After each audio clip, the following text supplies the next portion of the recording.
S'il se trouve sous le feu des critiques dans son pays, à Kiev, le Premier ministre britannique Boris Johnson a reçu le plus chaleureux des accueils. Et ceci parce que le Royaume-Uni a déjà envoyé des missiles anti-tanks à l'Ukraine, ce qui s'accompagne à présent de quasiment 120 millions de dollars d'aide. C'est le type d'appui dont Londres espère qu'il pourra servir d'avertissement envers Moscou. Il va sans dire qu'une invasion supplémentaire par la Russie de l'Ukraine constituerait une catastrophe politique, une catastrophe humanitaire, mais à mon avis elle constituerait également pour la Russie et pour le monde une catastrophe militaire.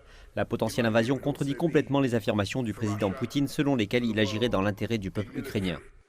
Quelques heures auparavant, le Premier ministre de la Pologne voisine s'est également rendu à Kiev pour proposer des armes à l'Ukraine, tout en critiquant l'un de ses partenaires de l'Union européenne pour bloquer la livraison par l'Estonie d'armes à l'Ukraine et pour ne pas exclure complètement l'option d'augmenter ses importations de gaz naturel russe.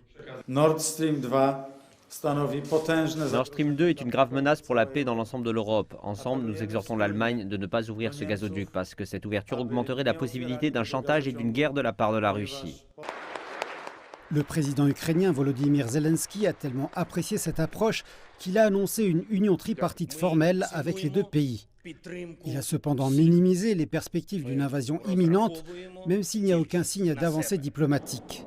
Pendant ce temps, le président russe Vladimir Poutine a pour sa part rencontré Viktor Orban, le Premier ministre de la Hongrie, un membre de l'UE. Cela constitue une autre indication de la divergence de la réponse européenne. Le dirigeant russe n'a pas semblé plus dissuadé que cela.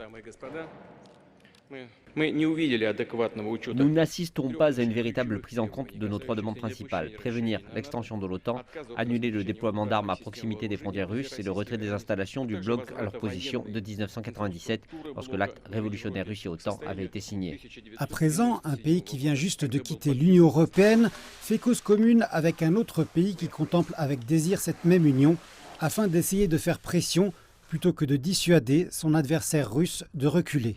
Ce pacte semble marquer un effort pour prendre l'initiative de la part de ceux qui privilégient une ligne plus dure envers Moscou.